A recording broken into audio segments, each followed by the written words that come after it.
afternoon to all of you. Thank you for joining us for the new edition of the program Newsroom. The locality of Nchobeya at the junction between Azi and the Menji town in Libialem division of the southwest region of the country have been a scene of another shooting this morning as separate forces are battling with the forces of law and the order in the country. This is happening when the week has been marked by several shooting, killing, as well as a kidnapping of persons in that particular division, that is Libialem division of the southwest region of the country. This is happening equally when there have been a massive arrest of some ex-members of government in the nation's political capital, Yaoundé, for having embezzled or mismanaged state funds when they were in power. All these are happening within the country when the President of the Republic, Paul Biya, has been in the People's Republic of China for 3 days today, trying to negotiate diplomatic and economic ties with that particular country for the good of the nation. This is Newsroom on Canada English. I am Dominic Memengwakimo. Stay with us.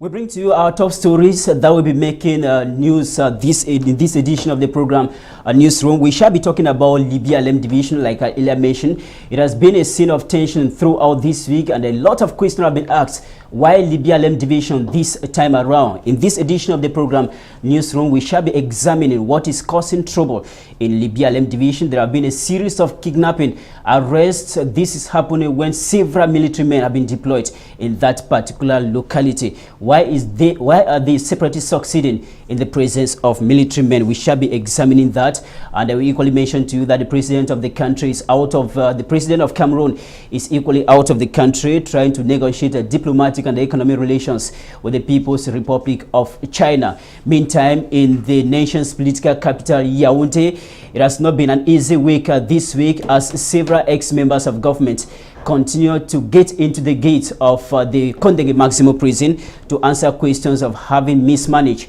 or equally embezzled state funds. Let's get this report that is bringing to us the number of ex-members of government or equally head of state corporations that have been detained at the Kondenge Maximum Prison.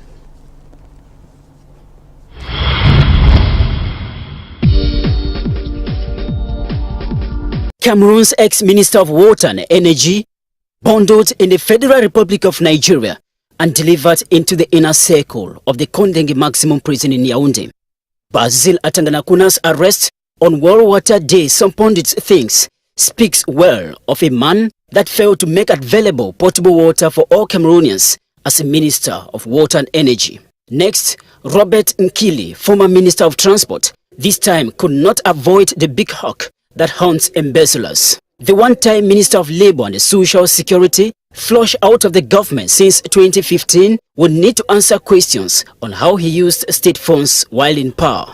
The juicy nature of the University of Douala produces two candidates to the dreaded and most popular Kondenge prison in Yaoundé, Dodone Oyono and Professor Bruno Bekolo Ebe, all ex-rectors of the University of Douala, will have to tell the judiciary why funds meant to create a conducive study environment for students ended up in private bank accounts. This will be done alongside Augustin Mbudu Marie, ex-director of Administrative and Financial Affairs of the same institution. Louis-Max Ayena Ohanja, one-time Secretary of State at the Ministry of Public Works in charge of roads, and Akuma Robinfon, ex-accountant of a university, have equally gained rooms in the prison for similar counts. Meantime, Jean-William Solo, ex-general manager of Cameroon Waters Utility Corporation, Camewater, might not have good quality water in prison, as he is being accused of mismanaging funds that were meant to produce quality water for all Cameroonians. The number of new recruits into the Kondenge Maximum Prison in Yaoundé is expected to rise,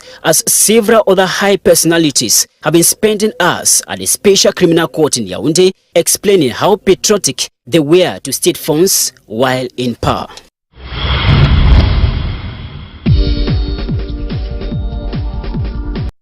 Welcome our guest for this edition of the program Newsroom. Welcome Mr. Ndompita, an economist and equally a management consultant coming from Yaoundé, the nation's political capital.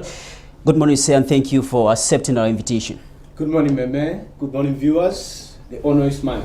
Thank you for coming. You are coming from Yaoundé, where this week has been the spotlight for news of ex-members of government being arrested and detained at the Kondenge Maximum Prison for mismanagement of state funds. What has been the talking in the nation's political Yaoundé as far as this arrest of personalities is concerned? First of all, Meme, we say congratulations to the head of state, for he is more than ever before determined this time to see to it that state institutions are properly managed. Those who are entrusted with state issues, who hold stewardship of state properties, finances, should be brought or controlled and asked to give account, to render account on how they have managed state properties. I think the case of Louis Makwanja, William Solo, Bazia Tanganakuna, Joe Deneono, and Bruno Bekolo, they are presently on the table and they have been detained for mismanagement and misappropriation. I think in the days ahead, as the courts will be meeting, they would be giving the sum total of what they have been asked or they are being questioned about. Just to clarify, a listener, that they remain suspect because they have not been to court, they have just been arrested, they have not been condemned yet. John Peter, you are equally a worker with Kozam Chris Plan, that is Gluca Gas. What is it all about? Can you explain to us what it's all about? Yeah, Kozam Chris Plant is a Makin energy company. Kozam Chris Plant is in Cameroon has been in Cameroon for more than 10 years, and we are providing LPG solutions to Cameroonian homes. LPG is liquefied petroleum gas. So we are in charge or are responsible for packaging and distribution of liquefied petroleum gas in Cameroon with the brand name Gluca Gas. If you look at the yellow gas cylinders, that's what Kozam Chris Plant does in Cameroon. Lately last year, there was some scarcity of gas and the increase of prices by dubious businessmen. Or is this, the gas sector trying to avoid such a thing from happening again? Yeah, that's one of the things that we are faced with, but it must be told that the market for domestic gas has been homologated by the government. The prices for hydrocarbon products are homologated. That is why you see that local gas sells at the same price with other competitors who are in the market. Thanks so much for coming. You will do a lot of talking when we will be talking about China-Cameroon relationship. Understand that the president of the country is equally out there running up his 3-day state visit. That will be today. Let's welcome Barrister Bernard Fonjo. Barrister, thank you for coming. Thank you, Mr. Dominic Memer, for inviting me here this afternoon. Thanks to televiewers. We do hope that we do our best to clarify your viewers on the topics that are brought before the table today. You are a legal advisor to the Douala II Council, am I right? You're correct. Okay. Now, today marks 33 years of the ruling CPDM party having resisted in the country. The party was created in Bamenda in 1985. The party has been existing for 33 years. Yeah. This number of years too is the number of years that this party has been in power all this while. Now, let me just read out the theme of the 33th anniversary of the CPDM party, that is the Cameroon's People Democratic Movement. It has to do, well, it says everyone in support of the President of the Republic, Paul Biya, in the acceleration of the completion of decentralization process, catalyst of development and the democracy, in peace, unity, and the national integration. Some of the key words we see there are decentralization, development, peace, national unity. Talking about decentralization 20 years down the line, what is happening that is still on a standstill? What is happening that is still on the standstill is just simply because Cameroonian civil servants are afraid to apply the decentralization process in Cameroon. They are afraid. Why? Because they are very corrupt, and they see in the implementation of the decentralization program so many fields of corruption that will, leave their hands. Because if decentralization is put in place properly, some of these issues that they are tackling today will be handled by the local government authorities, by the council. That is only one reason, because of the corrupt nature of most civil servants who have a part of the budget to run. Now, will I be wrong to think that when you talk about corrupt government officials, does that reflect the ruling party that has been there for 33 years? Of course. It reflects every Cameroonian. Not those who were arrested a few days ago are not solely from the CPDM party. They are not solely from the CPDM party. They are first and foremost Cameroonians. Yes. So it's a Cameroonian issue before being a partisan issue. Barrister Fonjo, we understand that the CPDM party enjoys a total majority in all the three arms of government, talking about legislation, judiciary, as well as the executive. What happens that the machine of decentralization is still lacking behind? There is no way the party can accelerate issues, or what should be the contribution of the party as far as decentralization is concerned? The party has a stand, and if you look at the recent appointments, the recent cabinet reshuffle that President Biya made, it is clear when he created a ministry in charge of decentralization that he is against federation. That he is rather for decentralization. That is a clear point about it. Decentralization many say has failed for. It has failed up to date. Let's give let's say Benefit of the doubt. but no, 1 year, 2 years for the new minister of in charge of decentralization, if at all the CPDM is going to win in 2018. Let's wait and see, reminding our listeners that senatorial elections will be taking place on the 25th of March. That will be on Sunday. Let's welcome Ernest. You are a president of the African Patriotic Youth Council and equally youth leader in the Libialem division of the Southwest. Welcome, sir. You're welcome. It must be a difficult task leaving the BLM division, come over to Douala to attend this program. How is the division faring? The division is now in serious conflict and they are going through a lot of difficulties, as you earlier mentioned. It is not easy with the population, and you know, it's been a tough time since the recent occurrence, starting from the kidnap and the shootings. It's not been easy for the local populations. Most of them have been out of their homes and they are taking refuge in the bush. Okay, I see. We'll have enough time to talk about that. But this time, you were in Boya this week with an association known as Republican Youths. This particular association donated some gifts to widows of military men that have lost their husband in the course of the Anglophone crisis 2016, and equally some population of villages like Ngolobolo in the southwest, Ekiliwindi and Kimbong. What motivated this? What is the message this youth association is passing across, apart from just giving gifts? What other message are you passing across as far as the Anglophone crisis is concerned? The message is all about being passionate and being heartbreaking for what is happening to our population, because we understand we are all citizens and we belong to a particular country. So going through trauma, when one is in trouble, that is when you have to realize that the person needs your assistance. And if you can't afford to do much, you can still afford to do a little to see that you can sustain that person for a day or for 2 days. As it is said in the Bible, I was hungry and you gave me food. I was in the prison and you visited me.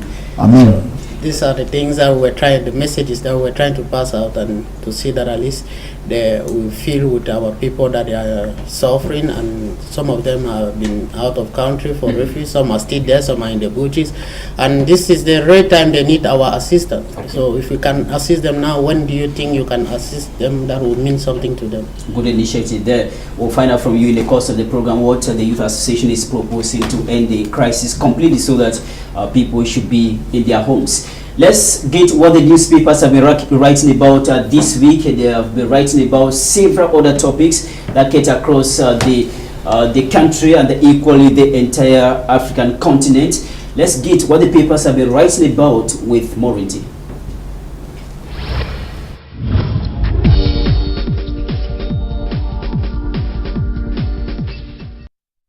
Lebialem Divisional Delegate of Land Tenure and State Property killed Zachary Ongito, narrowly escaping death. This is a big story carried by several newspapers Friday, March 23. La Nouvelle Expression explains that the SDO's convoy was heading for an inspection visit when separatists launched attacks. Wounded persons are receiving treatment in Fontaine. Tension in the southwest region, just as in the northwest. Messager presents what it called the triumphant visit of the Minister of Territorial Administration to the northwest region. Paul Atanganji to the paper briefed all odds visiting Batibo Bamenza with the mayor with a major message for traditional rulers to collaborate for peace to reign. To Oral Plus newspaper, the visit of Paul Atanganji to Bamenda coincided with the release of the board chair of Cameroon General Certificate of Education by kidnappers. The paper writes how the governor of the Southwest region, Bernard Okalia-Bilai, announced the release of Professor Ivo Leketambo. Info Matin takes readers away from the Anglophone crisis and recounts how a stampede at government primary school in Yaoundé led to the death of 4 people. To the paper, kids met their doom as they scrambled to watch a theatre performance. A seemingly new government is in the making at the Kondenge prison in Yaoundé. Several newspapers, including The Post, The Rambler, La Nouvelle Expression, presents ex-ministers of government that have unhappily entered through the large, threatening gate of Kondenge prison. Prominent amongst them is the ex-minister of Water and Energy, Basil Ataranakuna, that has made several failed attempts recently to escape the wrath of Operation Sparrowhawk, given that most of these suspects of embezzlement are militants of the CPDM party. Information writes that the party, with a burning flame, clocks 33 years. To the paper, the ruling CPDM party for 33 years has not been able to solve the decentralization equation in Cameroon. To foster decentralization is the Senate. The Post newspaper says all is set for the senatorial election on Sunday, March 25, but explains that ex-minister of communication Augustin Komini is between life and death after an accident as he was heading to Bafoussam to prepare for senatorial elections. We end with hot news. The paper X-rays the fallout of Sino-Cameroon relationship after the 48 hours state visit of President Paul Biya to China.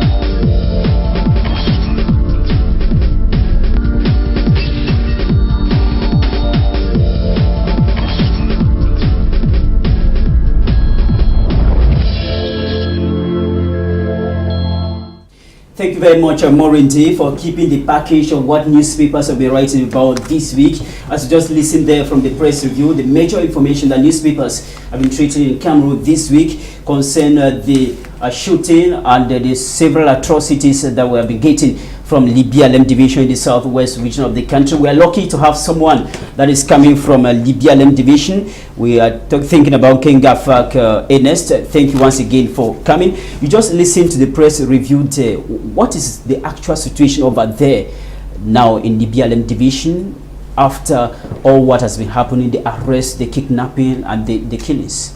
The actual situation is that many people are in the wrong now, because you can, the only person that can tell you is an eyewitness, and an eyewitness is not able to go closer to the attack. So it's very difficult to get fear of bullets. For fear of bullet and the people you don't know attacking someone. You can't go to fight someone you don't know. So a lot of things are happening in such a way that one cannot really, but you see that people are just running from the sound they are getting, and everything is happening like that because nobody really understands what is happening and who to contact for solution or what to do at this moment. You will see that it is not been easy. Looking at the the people involved in the kidnapping, and everything is tough. If a minister or a big person like that is kidnapped, what more of a common youth on the street? Do you think he's more powerful than the professor? I don't think so. So it's really a tough situation in the division. Now we know that not just a few persons or separatists that carry out a shooting there. They are confronting the military. What about the local population, the innocent civilians that are living in the BLM division? How do they go about their daily activities? There is nothing like daily activities as one can say as of now. There is nothing like daily activity any longer.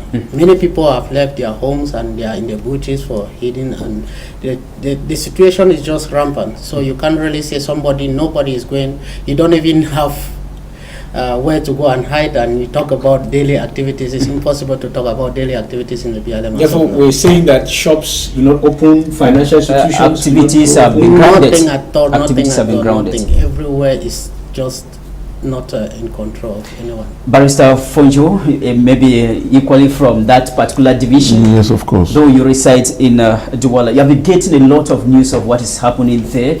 A professor, the board chair of the Cameroon General Certificate of Education, kidnapped, released after 48 hours. The divisional delegate for land tenure and the state property killed. The senior divisional officer for the BLM division, Ongito Zakaria, shot, and another lady too. All this, what is happening? What is your reaction to what is happening in your own division? I must admit that I am very, very disgusted, because I don't think that the shootings and the killings will bring a solution to the Cameroonian or to the Anglophone problem, because for sure there is an Anglophone problem. We must also admit that things are going so bad because the government at the start of this issue gave a deaf ear to the very simple revendications that were brought forward by the lawyers and the teachers.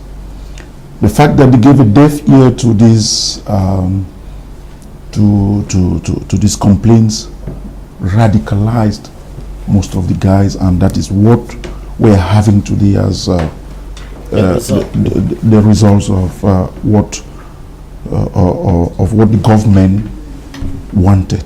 Well, as I said a while ago, I am from the BLM, and I'm from Alo, where Professor Leketambo was kidnapped, abducted, and some of my family members were in that car. So I'm not talking from that perspective. I'm not talking because it all happened in my village, or because some of my family members were involved. Everything that is taking place in Batibo affects me. Everything that is taking place in Mamfe, in Jackery, affects me, not only as an Anglophone, but as a Cameroonian, or as a human being. If you are a human being, you never expect, you never want blood to be spilled. I am against that.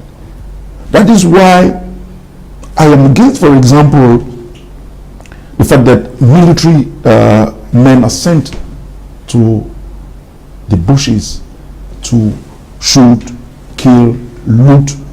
I am equally, vehemently against the secessionists. I am equally, vehemently against the secessionists. What do we do now to come out of this issue, which is going out of bounds? What do we do? We have been talking about it, we say dialogue, but the dialogue is not forthcoming. We should come to the main topic, as you said a while ago, that President Biya went to China on a state visit. How do you go to China when a board chair is abducted? How do you go to China when 40% students from the university were kidnapped? How do you go to China when a Jew or an SDO has been shot? With two other Cameroonians and a Tunisian killed. So we have the impression, I may be wrong, we have the impression that the government is not giving an ear to the issue of the Anglophone crisis. We are killing ourselves. Anglophones are dying, Francophones are dying, human beings are dying, because that is the most important issue at stake. When we shall all kill ourselves, and as T.S. Eliot said, death thou shalt die. When all of us are dead, what do we do now of this country? Who is going to negotiate? What do we do now of this country? I think that something has to be done, and has to be done fast. My learned friend on the other side said that it is very difficult because people are around, are gone to the bushes. The government should take cognizance of the fact that if the secessionists or if the Ambazonians are, in quotes, succeeding in what they're doing, it is because the majority of the population see in the course of these guys. We'll come back to talk about what is making these separatists succeeding, not only in the BLM division, but equally in other areas in the northwest and the southwest region of the country. Let me turn to you, Mr. Ndumpita. Many persons think there are different fractions of the Ambazonia Defense Forces now because of the activities they have been carrying. We have people, administrative authorities that were arrested about over a month ago. They are still in the hands of the kidnappers. We have others that were kidnapped.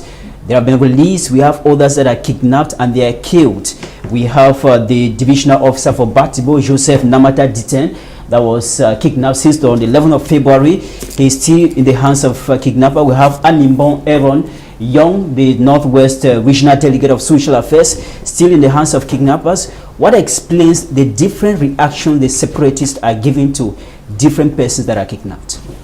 Dominique Meme, first of all, must decry what is happening in West Cameroon or Anglophone Cameroon. You would see that the abduction of state agents, the abduction of Cameroonians, because before becoming state agents, they are of course Cameroonians. Sure. Because now they are adopting those who we could say they are more valuable, or those who matter more, or those whose abduction can somehow cause the government to tilt its attention. I was just reading a newspaper that was saying that Professor Leke, his case was very special because he bought share, and his abduction would make a lot of impact internationally, and so that the government had to make advances or react so that he can be released. But just like Barrister was saying there, that this secessionists, so-called, are breaking into factions. To say so because in the northwest, people are abducted and they have not been released, and in the southwest, people have been abducted and they are released. I think that I see a situation where the local population, just like Barrister said, is teaming up with them, is giving them support, is giving them that cover. That is why when Professor Leke was abducted, the chiefs of the area came together, the funds, they spoke to the guys who are doing this abduction, and they heeded to the calls, and the professor was released because, first of all, he is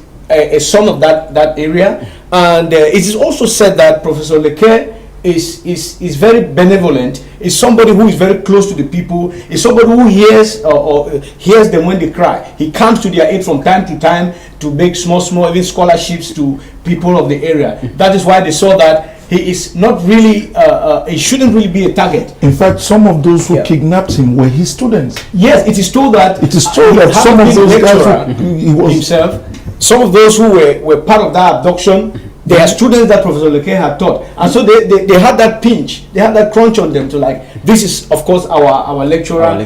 He cannot be treated like a dog. Now, Ernest, you are coming from the BLM division. What can you tell us that really led to the release of Professor Leke Tambo? I want to sincerely say that what led to his release was his track record in the division, because he has been very instrumental to the population. Before his position, he has been very good to the population.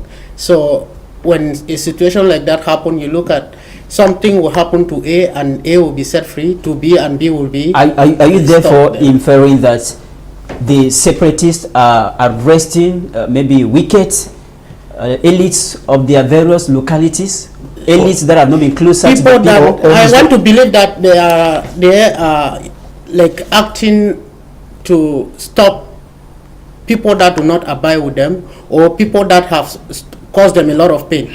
That is what I think. Mr. Dominic Meme, let us put this question in a different way.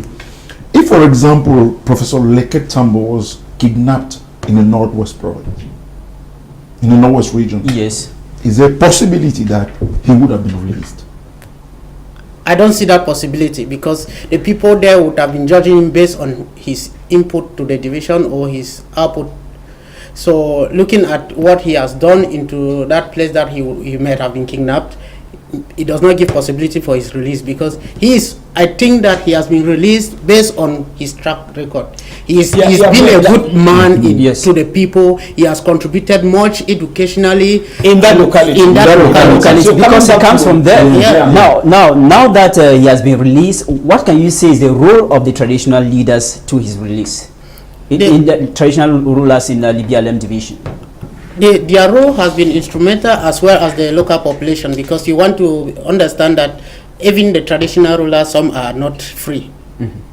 So it all depends on your personality and to your contribution to the community and how close you are with your population or to your population. Now, Barrister, you are an elite of that particular division. Some media outlets mention that elites of the Libya Lem division contributed 20 million francs CFA for the release of Professor Ivo Leket Tambo. That is not true to my knowledge. I personally did not contribute a franc.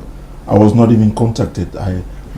Rest assured, I am an elite, but I was not contacted, and I cannot say with certainty that any money was offered the kidnappers. To the best of my knowledge, as my learned friend said a while ago, I think it is due to the intervention, his track record, the intervention of the funds, the intervention of the local population that led those to are some of the release, images there being shown there on the screen, how people living that left Chang through this agency you see there were heading to Libya Lem division for the celebration of the appointment of Paul Tasson as the minister delegate to the Ministry of Economic Planning and Regional Development. The bus was intercepted by separatists and the persons were beaten. In the process, the Butcher of Cameroon General Certificate of Education, Professor Ivo Leket Tambo, was kidnapped. He was released 48 hours later. Now, let me come back to you. These kidnappings, all these methods, is it helping in any way? The shooting, the kidnapping of officials, the destruction, how is this advancing to the solution of the Anglophone crisis? Well, Dominic, the so-called secessionists say that they are doing all this to get government's attention. They are doing all this to get government make a platform for dialogue on the Anglophone problem. But I see it is a bit tricky, because the government is going ahead to address some of the issues which the lawyers and the teachers they evoked. And so the government is instead going back to the base where it all started to address the issues. And of course the issues are actually being addressed. But now other issues are cropping up, because as Barrister said that there has been a delay in tackling these problems. By the time the lawyers came up and the situation was arrested, we would not have found ourselves to this level. But to answer your question, I think what I would prescribe still is tolerance, that we tolerate one another on this issue, because the activists are bent to see that the government listens to them, and the state too is like, okay, we have the forces, we have the ammunitions which you do not have, and so the state is cracking down on them. But other point is think that the secessionists, so-called secessionists, are succeeding, because they are killing our military persons, they are holding down state institutions. You don't know he's saying he's come from Libya Lem. financial Everything institutions is cannot grounded. be schools All cannot activities go on. grounded at the moment. You know, it shows that the state is not actually in control of things in that area. Now, Barrister, we still have separatists or Ambazuna restoration forces succeeding in killing, succeeding in kidnapping, succeeding in shooting even administrative authorities that ought to have the highest security we can imagine in the country. Why are they succeeding even in the presence of military officials? They are succeeding because there is. It is not. It is not. What are the terms I'm going to use? The war. It is. It is. It is a war between The people. the loyal forces, and The a group of unidentified. persons that cannot be identified. The soldiers that are sent to these places don't know the forest.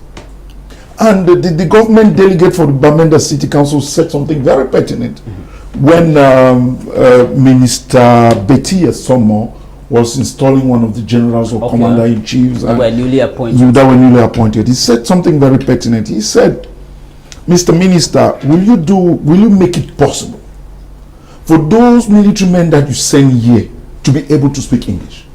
Yeah. To be able to interact with the population? It will go a long way To solve a to problem. solve a problem. If a citizen is in front of a military man that does not understand him, the citizen may be telling him, please, can I have a space to go to my house? And the military man, not understanding what this man is trying to say, may think that he's he's trying to go to his house to get ammunition or that is very, very important. Please, in Le BLM, in Manfi, in Jakiri, we have sons and daughters of that zone who are in the military. Why not send these children who are from these places to their villages? Can that really be possible? It will be possible when these secessionists, they will serve as persons to educate the local population. Because, Mr. Meme, I come from Le BLM, I'm from Fonjumeto. My father is from the palace. To enable me to go to school, my uncle gathered some money for me. My aunt gathered some money for me, and I became a military person. If I'm sent back home in the BLM, it will be very difficult To pull the trigger. it will be very difficult for the secessionists to kill me. Because if I am killed, my aunt, who is 5 kilometers away from my father's house, will know, will react. My uncle, who is 10 kilometers away from, will react. And so on and so forth. This is a strategy that we may adopt. But this strategy should be to calm down the tempers of the secessionists and call to table for negotiations. We had something more difficult in 1990, and we had the tripartite. It is still possible to have a round table conference on this Anglophone issue. On this Anglophone issue. It is going very, very bad. It is out of hands. And I listened to the governor of the Southwest region. He made very pertinent statements, a statement that was very pertinent. Hospitals are closing down. Civil servants are running away from their various posts. Talk less about schools that have been Schools have for a been number of months now. sham for 2 years. Then I'll ask myself these questions. You want to rule a country tomorrow. Let's take, for example, that after everything, Southern Cameroon's gain independence. After the fighting and the killings. But those who want to rule the Southern Cameroons are asking their own citizens not to go to school. Do you come to rule illiterates? So I think they are saying that if schools are going on, the government will not listen to them. But the schools have not been going on now for 2 years. It looks like and that. the government is still not listening to them. Then what do? We adopt a different strategy. A different strategy would be calling on the government to come to terms. Let us come to table and talk. But the government is already solving the grievances. We have time to That is talk not about what the population is thinking. the population thinks the population thinks nothing has been done at the moment as far as resolving the grievances is concerned. Let's come back to the root cause of the issue. The kidnapping of the board chair of the Cameroon General Certificate of Education and the over 30 other students from the University of Chang started when they were moving to Libialem Division to celebrate the appointment of Paul Tasson as the Minister Delegate to the Ministry of Economic Planning and Regional Development. John Peter, let me come back to you. There have been this phenomenon about appointing members of government, and these members of government in turn go back to their villages and the subdivisions to lavish money, spend and celebrate for that particular appointment. Is it worth it? That particular attitude, is it worth continuing? Personally, Thanksgiving is one of those things which human beings must always do. We must always say thank you, maybe after an appointment or after an achievement. If you pass an exam, people will come and congratulate you. It's normal. The problem there is the manner with which we go about this. Let's the context. Let's look at the context now. Yeah, the context we have in the northwest and the southwest, does it warrant all these lavish celebration and singing praises? It really isn't worth the trouble, because people are in pains, especially in the Anglophone part of the country. People are in pains, and there is nothing actually to celebrate about. Now we have a minister of territorial administration who has been appointed. Is an Anglophone, and he has been given a task to go down the field and try to appease or make appeasements so that the population can calm down, to be put on course, to understand that the government is trying to or solve the grievances of the Anglophones. And so if the minister who has just been appointed, instead people are coming with drums and goats to make celebrations, it makes a mockery of the whole situation, like Barrister was saying. It makes a mockery of the whole situation. It looks like these people think that we are joking here. That is why even some so-called secessionists think that these appointments are null and void. These appointments are immaterial. They are not worthy. Now, Gafa, do you think maybe the Minister Paul Tasson provoked the situation in any way by wanting that he should go celebrate in his division? He, as a person, I don't think he provoked, but the action or the activities provoked. Which activities are you talking about now? People going to march. And I think but if he was the local population going to but as the minister that was appointed, he initiated this move, I guess. In essence, Minister Tasson is a very nice person. For those who have met and discussed with him, Mr. Tasson is a very nice person. He's a very close person to me. We are relatives, but I don't talk from that perspective. To know whether somebody is good or not is the feedback you get from those from the population. So I think that what provoked the secessionists or the kidnappers, was the fact that, as my learned friend said a while ago, it was provocation. They thought it was a provocation. The celebration in itself. They thought in a division. Yes, they thought it was a provocation. You understand? They thought they had more serious issues at stake than going to celebrate, going to thank an individual, rather than looking at the fact that for over 2 years, children have not been going to school. For over 2 years, economic activities have been grounded. So, I mean, it was the act, but not the person. Not the person. Because if we want to look from a larger perspective, after 60 years, that was the first time Libialem was having a minister. So everything being equal, they had a reason to rejoice. But the thing at the context that is your question, the context was wrong, and I am against the fact that every time somebody is appointed he has to go home and say thank you. Thank you to who? Best is to get down to work. To work. Sure. Let the people judge you and thank you for the good work you've been doing.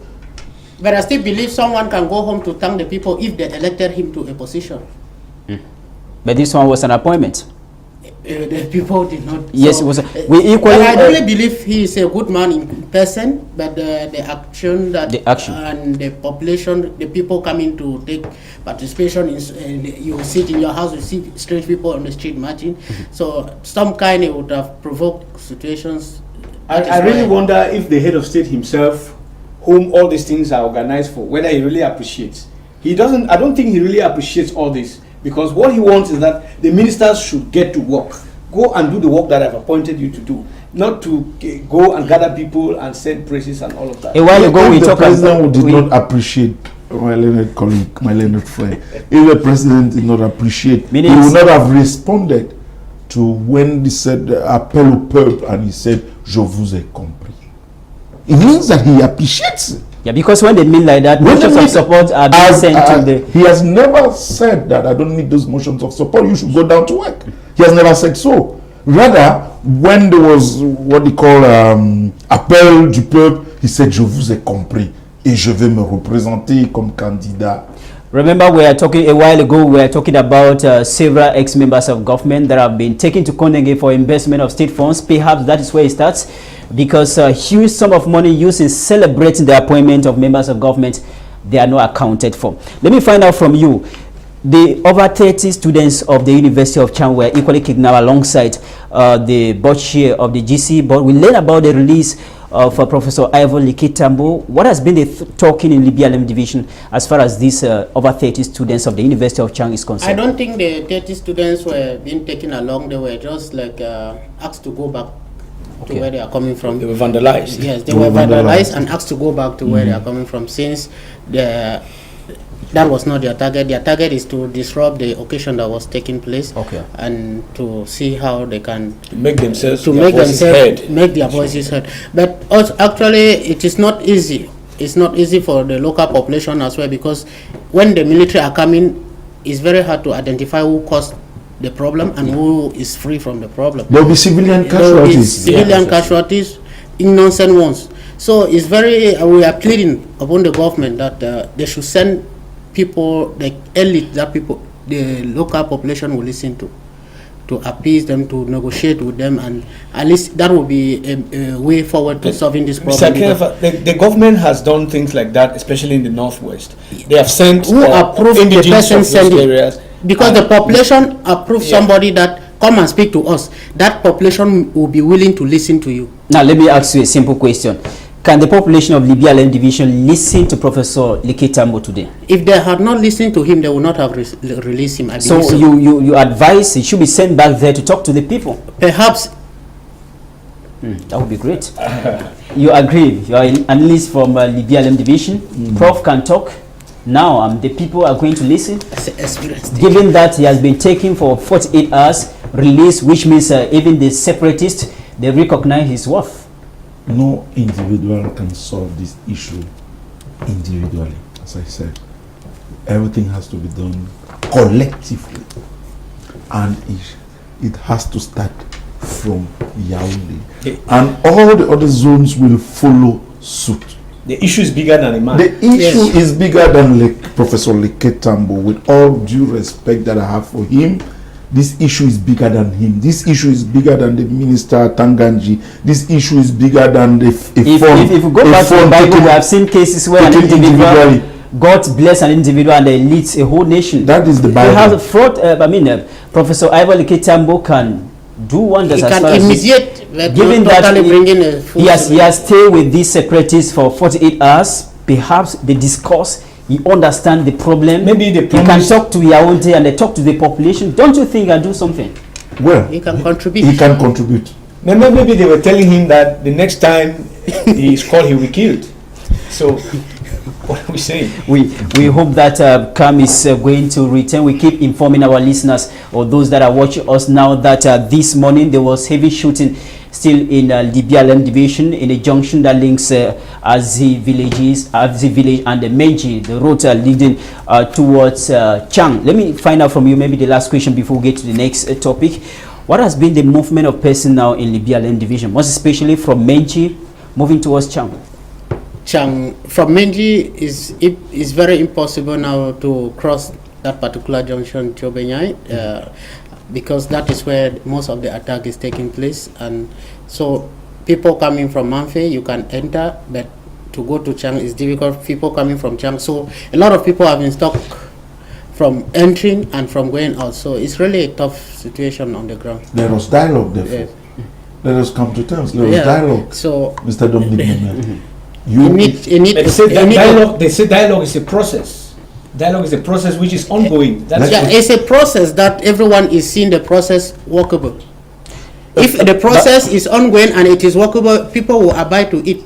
Barrister, do you think the dialogue process have even started in Cameroon? Has it started? It started, but it was disrupted. It was disrupted. So let us start it all over again. Let us start it all over again. More seriously, let us start it all over again. Yeah, Barrister, especially now that the government has addressed some of the issues of the lawyers and the teachers, and even recently with the appointments, key ministerial positions given to Anglophones, maybe with these ones now in place, and then maybe with the roundtable discussion, we call it dialogue. What position do you call key? We have what ministerial position do you call key? Territorial administration. The territorial. Why is it that whenever an Anglophone is given a post, there is something behind? Why was Tanganji not given Minister of Territorial Administration and Decentralization? Why is it that when it is an Anglophone coming, you remove decentralization? Mr. Tanganji has no grip on the mayors. Mr. Tanganji has no grip on the government delegates. Mr. Tanganji has no grip on the on local government. That is the crux of the matter. Why? When you appoint, when Sadwayat was prime minister, did you have any minister, secretary general in charge of? No. Why is it that when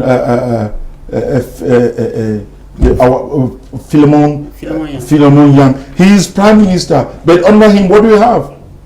You have a more powerful secretary general who's like the prime minister, and all letters that are coming from the presidency are addressed to the secretary general of the prime ministry. Why is it that? I'm not the prime minister. Prime minister, just a figurehead in the ministry. No. These are some of the things that annoy. These are some of the things that annoy. I think that maybe some of these things may just be mere rumors, mere hearsay. I hearsay. Now, if it is coming from a lawyer, perhaps there is a point there to... Mr. Dominic the Mayor, please, let us come to terms. Let us call these guys who are called secessionists. We talk. Let us talk. We shall find a solution. The solution may be poor, may be bad, but there will be a solution. And our old mothers who are found in Jakiri, who are found in Batibo, in Manfi, they will stop suffering from these issues that they don't know. They don't know politics. My dear friends, they go to their farms, harvest their crops, sell some of those crops to send their children to school. These children are being kidnapped and killed. Barrister, if that has to happen, we have to untack them from terrorists, because the state cannot negotiate with terrorists. They have been tagged as terrorists. How do you react to that? The state can negotiate. The state can negotiate. In Nigeria, they were negotiating with Boko Haram. In Cameroon, did we not negotiate with Boko Haram to get some of the kidnapped foreigners permit me the repetition, were kidnapped in Cameroon? On several occasions. On several occasions, the Cameroon government discussed with Boko Haram. Why not discuss? Okay, if we don't want to come to terms with what the people we call terrorists, okay, let's leave for example, decentralization and talk about federation. Make a 10-state federation in Cameroon and see whether we'll not go a long way to solve this crisis. I don't think any solution without the understanding of both parties will be reasonable enough to bring it. We'll have enough time to talk about this topic. It is a developing story. We should have enough time to talk about it perhaps in other editions. We take a little transition. When we come back, we shall be reflecting on the state visit of President Paul Biya in the People's Republic of China.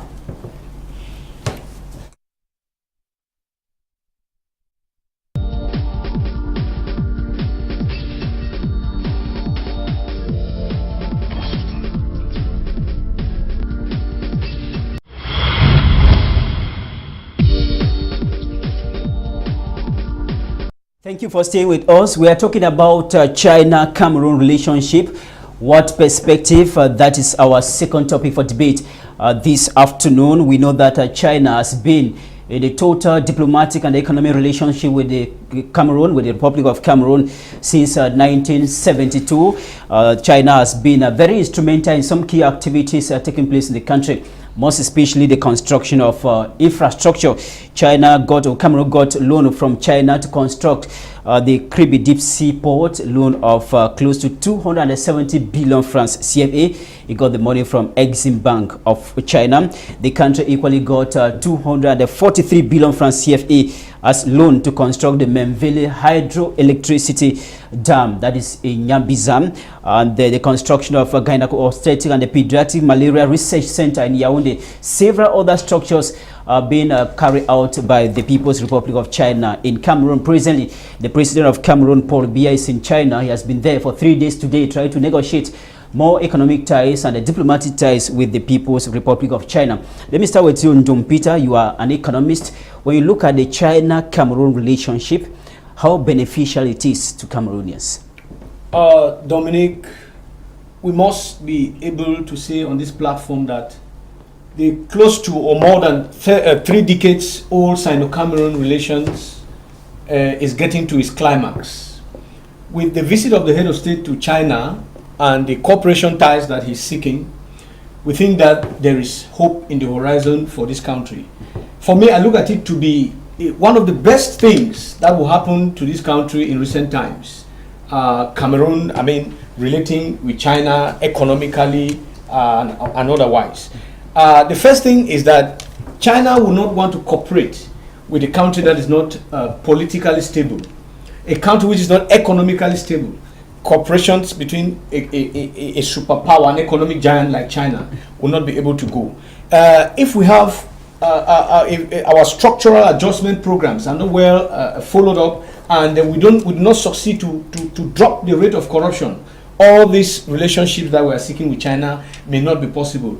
The head of state's visit to China has seen us signing economic and technical cooperations between the government of Cameroon and China.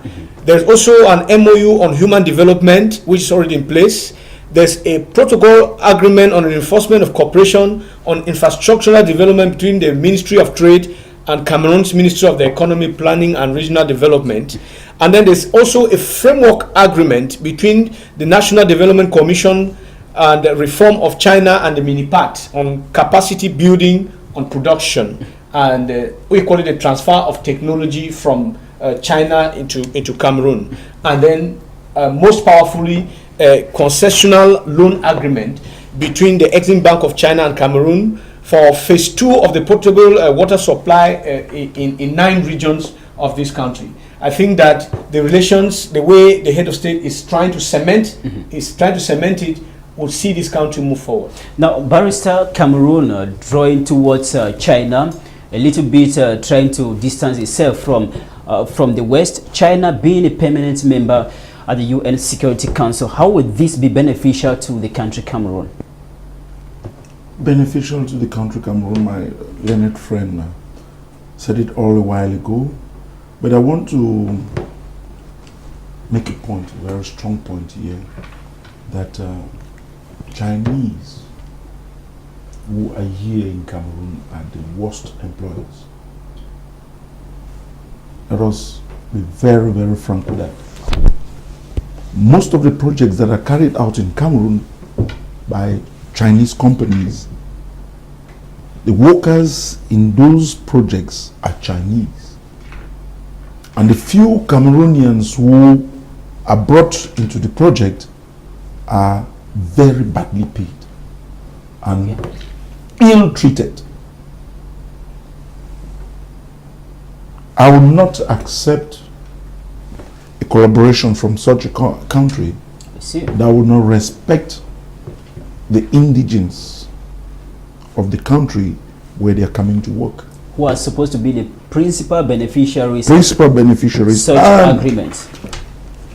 For the case, for example, in Douala, where we have so many Chinese citizens and very many Chinese companies, we have gone to the Labor Inspectorate on so many occasions. And very few out of 50 Chinese companies, we have 2 that register the workers at the CNPS. There are very few who allow the workers to work 8 hours a day. There are very few, I beg your pardon, there are very few who pay decent salaries to the workers. So I think let us negotiate to bring China into Cameroon. But while China is in Cameroon, let us also protect our citizens who are working in those Chinese companies. Until date, that is not the case. And I deplore that. Now, Kengefa Ernest, China has a vast population, having some economic and diplomatic relations with Cameroon. This population can dominate our local markets and might possibly kill our local markets here that can try to produce goods made at home. The relationship between China and the Cameroon, how is this going to promote local production of goods in Cameroon? It can only help us if our government is signing this cooperation based on like the first agreement of on economic and technical cooperation, based on the fact that these people will be sent here on contract to train locals. Okay. Transfer of technology to acquire the skills to do things on their own, not to remain there permanently and employ locals for life. This will be the best way to help us go forward. Because when you look at China in 1912 to 1949, they were, in fact, Cameroon is better than China was in those days. But if you look at them today, they have become the world superpower in economic and e-commerce. In every aspect of life, you see China at the top, because they have been able to utilize their technology and manage it in such a way that it benefits them first. When you look at all these cooperation signing, there is no country that will sign a cooperation without benefit. Yeah, it's win-win. Yeah. So talk about no matter the amount, China can decide to spend $1 trillion in Cameroon this year, but they have expertise that have sit down to see that spending this amount, they will have this in return. If not, they can't go in for this agreement. So we in Africa as youth, we should start looking at our future, because 5 years, it is even stated that in 5 years time, China will have more than 500 million millionaires. You see? Because they are growing, their middle class is high. In Cameroon, we don't even have middle class. We have the first class and the last class. So our middle class is not even in existence. So if you bring in now Chinese workers to come and take the place of middle class, that those that could become middle class, in fact, you are just keeping us on one position from growing. Mr. Ndompita, when I listen to Barrister and Mr. Kengefa Ernest, give the impression that the relationship is not to write home. When you look at markets in Cameroon, most especially in Douala, flooded with Chinese goods that are very fragile and not in very good quality. Is that in any way assisting Cameroonians? You buy something today, after 2 weeks, bad, go buy again. We're wasting resources with Chinese goods, right? Yeah, maybe I should come back to a concern that was raised by Barrister especially, to say that these cooperation ties which Cameroon is signing with China, it does not stipulate or say that the locals or Cameroonian or nationals would not be employed or should be employed and paid very demeaning salaries. I think that some of these companies, Barrister, are paying these demeaning salaries because of some of us Cameroonians who are involved there, You want to know that some Cameroonians in those places go and tell these Chinese guys, the man may say, I want to pay 300,000. A Cameroonian will go and say, no, give him 75. He's going to accept it. But there is a regulator. What does the regulator, the labor inspector, The labor inspector what does he do? And that boils down to corruption. In the final analysis, you find the labor inspector supporting the Chinese. But I don't think that can we it's part say of now the- that is not we are not supposed to blame these Chinese in Cameroon? blame The system in place is not- We blame the Chinese. Who is the whistleblower here? The whistleblower should be the delegate. Our system of in labor, place should be who able has to not protect sounded the everyone. whistle to say that, hey, you, Mr. Chinese man. It's not only regard to labor. Do you know what the Chinese are doing in the Cameroon seas? No, we know. Do you know the type of fishing that they are doing? But who is blowing the whistle? Who's saying enough is enough? There is a minister in charge of that. But who's saying enough is enough? Nobody. But Barrister, I want us not to look at, I just don't want us to look at the minute details about Sino-Cameroon relations. Wait, There are bigger issues. You call that maltreatment of Cameroonians in a Chinese company minute? Not that, because we decry that, but I would say that those who are supposed to sound the whistles are Cameroonians and they are not sounding the whistle. So what do we do? So Chinese are taking advantage of that to maltreat The head of state has Cameroonians. appointed Cameroonians into positions of governance. And if we get to the field as a Cameroonian and you cannot report back to the head of state what you have seen on the field, What are you the cannot blame the head of possibilities, state or for what appointing strategy you. have been put in place for local citizens to be able to report their grievances direct to the power that matters? Well, the thing is that Mr. Ndompita, we have other nationals here. We don't only have Chinese here. We have Americans, we have British that are investing here. They try to do their business straightforward. They make sure they pay their workers correctly. And they register them at the National Social Insurance Fund. Why are Chinese taking advantage of the dubious situation we have in the country to exploit Cameroonians? I think the cooperation ties which the head of state is putting in place with China, there are clauses, there are laws around. And the presidency of the republic has economy advisors to the head of state. Mr. Ndum, we are talking about local, ground to, we're talking about the streets of Douala who wants to benefit something from the corporation. The most, what do we call it, the most fake goods that we have in the country are made by Chinese. But there are grades. If you cannot go for the first the class, problem go is for the our second class. coming to it is African not country, especially African country, most of goods imported to African countries are less, they are not controlled, or they have been allowed to enter, because in other countries where I have been to, you see that they have good qualities. Those kind of qualities that we are talking about here, they are not even brought to that country. They are not permitted to enter. So let me find out from you, what can be done to limit the importation of fake Chinese product to Cameroon? I wouldn't call the products fake, because in business and in production, when you are producing commodities, you may put in more resources and then you grade the commodity. You have stage 1 or grade 1, grade 2, grade 3, grade 4. Now, if you cannot go for grade 1, you go for the grade that suits your income.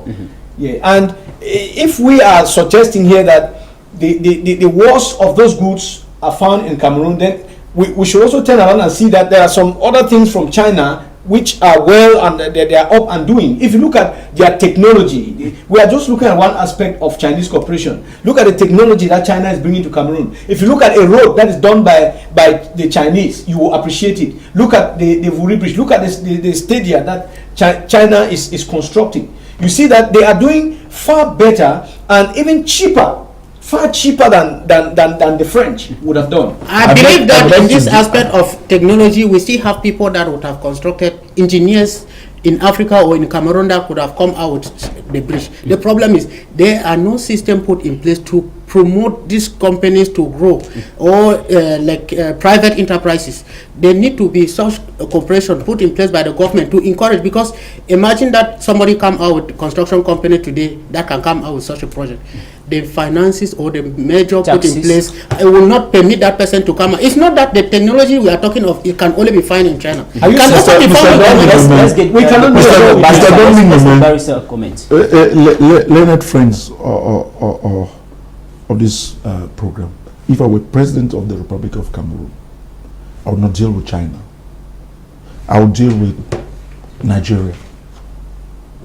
Some sort of South-South I relationship. would treat with Morocco. Nigeria has I it would what treat- China has. Please. They don't have it. Please, Permit him please, to explain his They point. don't have please. it. I would sign treaties with Nigeria. I will deal with Morocco. I will deal with South Africa. I will not deal with China. Can you give your reasons? You were talking about roads. Most of the roads constructed today in Cameroon done by Razel. And we have Arab contractors that is coming in. Most of the bridge you cited the Vuri Bridge as a contract that was given to China. No, the Vuri Bridge is being constructed by Soja Satom Okay. and Razel. It is not China. It is certain. It is sure that China proposed to construct that bridge on Okay, Far cheaper. far cheaper rate, but it is not because it was on a far cheaper the rate. cheaper rate is not the best. It's thing not the that we should go best. for. It's not the best. But Barrister, you want to know that these corporations that we have listed here that the head of state is seeking with China, these are some of the conditions that fall alongside this cooperation. Employment. China says that it's going to bring its expatriates on these contracts because China is giving huge sums of money to us.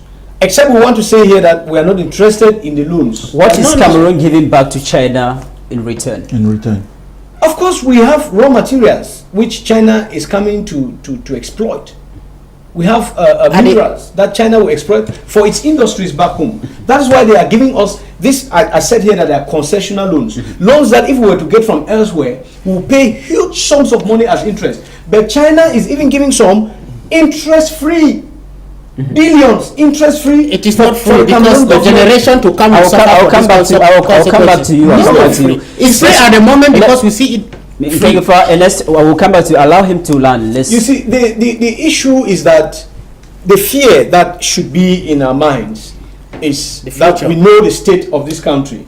We know that we don't have mechanisms in place to tailor our budgets. That's the fear we have. Because for me, personally, as an economist, there is no problem surrounding a loan. A loan is one of those factors, one of those developmental tools that companies, countries use to go through a loan to emerge. Okay. Now, the problem we are faced with here is whether the funds that will be transferred from the Exim Bank of China into Cameroon will be properly managed. If those funds are well managed, of course, we heard about the incarceration of ministers. So, somebody said the other day that if you go to Kondengi, you will meet a whole government Yeah. from the prime minister to whoever down there. So this is the fear that we have. That since the funds will not be well I'm not an economist, managed. But since I'm not an economist, it is not just easy to say that to say that the loans that are brought from China will be poured into the economy of Cameroon. Do you know that some of those loans are taken per expertise? That is, for example, the Chinese may say that we are sending to Cameroon an expert who is going to work on this project yes, For these numbers of years. for this number of years, and if we had to pay him, we would have paid him 100 million. But since we are not going to give that 100 million, or Cameroon is not going, we are going to send this person to Cameroon. So the 100 million that Cameroon was supposed to pay him is given back to China like a loan. I mean, it's just because, it's very difficult to it's an insult to all of that is not money, my dear colleague, my dear The friend. impact- All of that is not money that is poured into. They will put expertise, they will put the materials, they will put this, and finally they say the loan is 100 billion. Cameroon is interested I'll come back to Mr. Njompita. I'll come back to Mr. Kingafa. Ernest, how is Cameroon prepared for this cooperation with China? Are we prepared for this cooperation? If we in terms want of to say security, we are prepared, in terms of mindset, in terms of level of corruption, in terms of, administrative bureaucracy that, delay the process of putting in place companies. Is the country prepared for this cooperation with China? Based on the present and previous preparedness, I would say no. If there will be something done at this level upward, I think we can go in for it. But as of now, we've seen a lot of mismanagement, both from the government side and from this. Because some of these treaties, when they say they sign like that, they can sign a treaty for, or maybe an agreement of 1 billion. At the end of 1 year, they consume that money double. But to you that you did not know that you did not involve your expertise to evaluate what they are signing, and on our side we know that we signed a contract with China for this amount. We don't. They are not saying that China is taking this in return. If this was set, then they will have Cameroonians who will sit now to evaluate that. What are they taking back? Is it this thing they are taking back? Is it equal to what they have given us? With this type of evaluation, people mindset will be set free or will be allowed to think and bring out positive solutions. Now, Mr. Njompita, what do you think the Cameroon delegation to China, being led by President of the Republic, what are they telling the Chinese government as far as the security situation in Cameroon is concerned? Dominique Meme, difficult question. But I think that the government knows or is thinking somehow that the socio-economic situation in this country will be controlled. If the government is going that far to seek such relations, it means that, like I was saying before here, that China cannot want to identify itself with a country that is not politically stable. I think the Chinese should be thinking that we are stable, and the delegation that has gone to China must have told them that the Anglophone crisis or the Boko Haram insurgency and all of that, because we don't have only the Anglophone problem, a crisis in Cameroon, we have Boko Haram and so on, refugee situation and corruption. Corruption is even a bigger issue, and with what the head of state has started doing, he didn't start it today. I said here that there's a whole government in Condé, from prime minister to whoever. It's a sign to show that mismanagement will not be tolerated at any level. So it gives the head of state that ground to go ahead to make such negotiations, because if corruption were to thrive, then China will not be able to want to give these loans, these concessional loans to Cameroon, and the government will find itself in a more tight situation, because now, especially now that the Anglophone crisis and all of that, revenue has dropped. Revenue from taxation, all of that, custom duties, they have all dropped, and so the government is left with no option now to borrow. Because now with almost an entire government at the Kondenge prison for mismanagement of state funds, this engagement of this diplomatic and economic relationship with China, with all this loan gotten from China, are they really working? What should be done at the level of fighting corruption in order to put this loan into, effective use to help Cameroonians? Before I come to your question, I want to make a point. The Chinese government does not care whether there's stability in Cameroon or not. That's a blatant truth. What they care is what they find or what they can get from Cameroon. Okay. They can stay around Douala, Yaoundé, Bafoussam, and have what they need. They care less about the political situation in Cameroon. Have you ever heard any statement from the Chinese government with regard to what is taking place in Cameroon? They have never made a pronouncement. They have never made an. We have had organizations and countries. They have never made a pronouncement. They don't care what happens to Cameroonians. What they care about is what do they get from Cameroon when they enter Cameroonian territory. Their interest. Their interest. But you don't expect China to meddle in our politics. Of course, we are not asking them to meddle in our politics. We are asking to be them objective. To be objective and say that, okay, now, There is a lot of corruption in Cameroon. There is instability in Cameroon. Please, Mr. Government, can you work this out so that to enable us come? They have seen the head of state arresting ministers.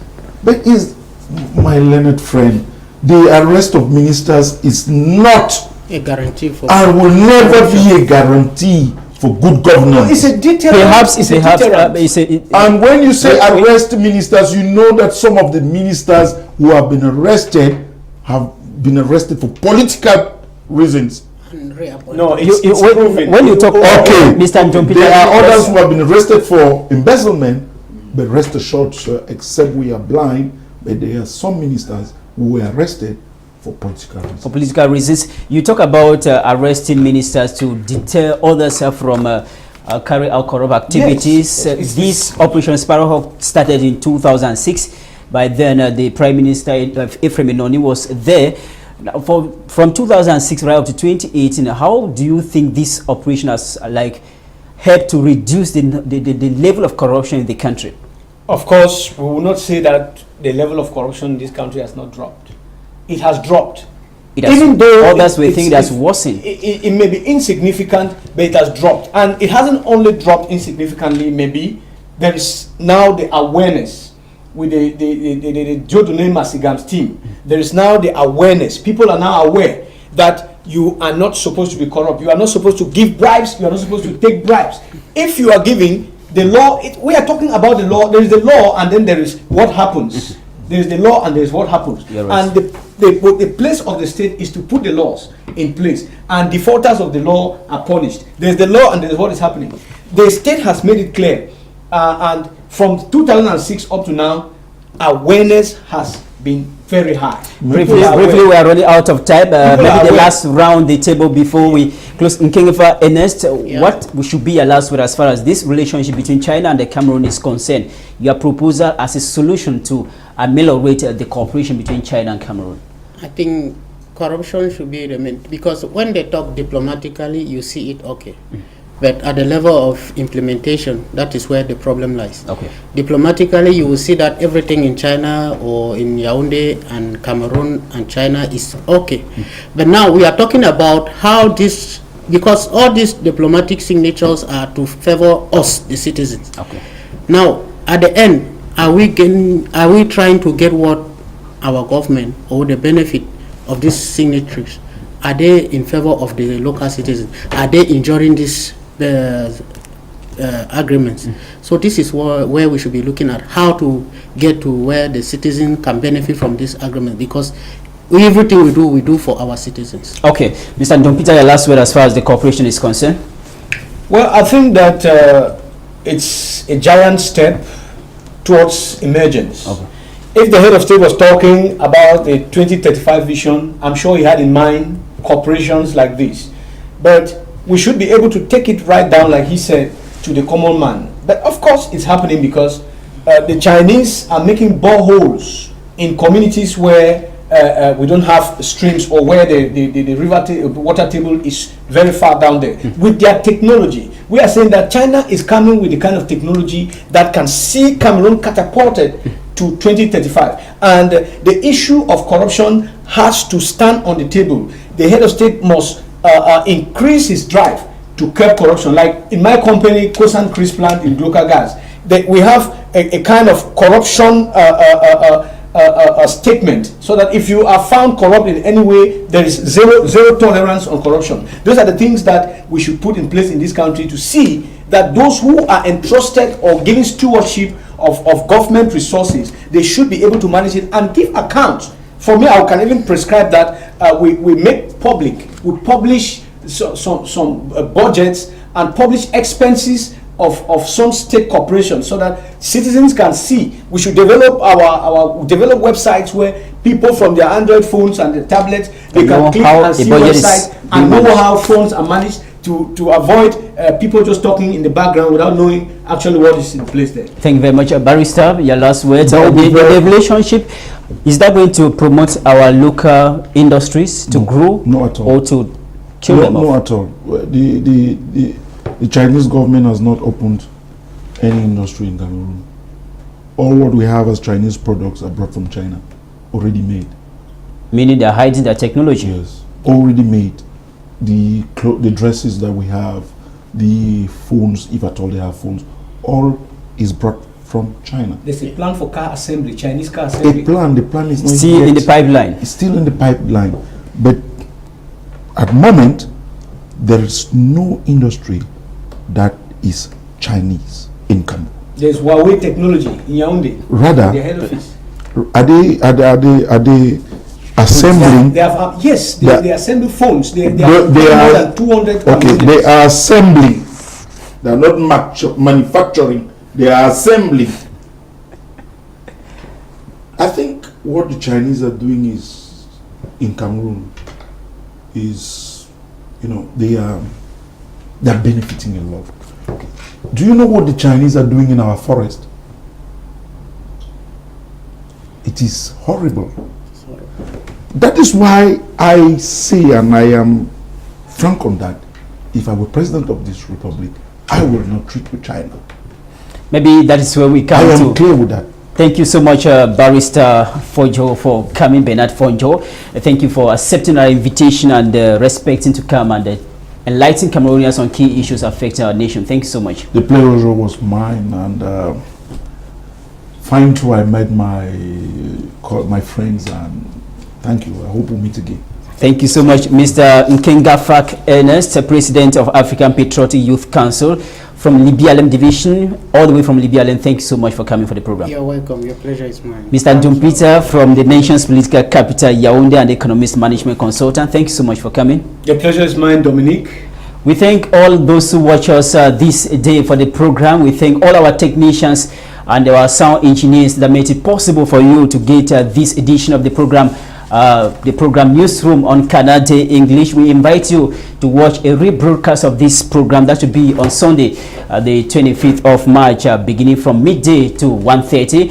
And I will equally remind you that we keep monitoring the situation as it happens in Libialem division in the southwest region of the country. We shall keep you informed of all the details that are happening there. Just to remind you that Sunday the 25th of March still is equally senatorial elections in the country Cameroon. 70 senators shall be elected, while 30 others shall subsequently be appointed by the President of the Republic. Thank you so much. I am Dominic Memenwa Kimo. Nice weekend.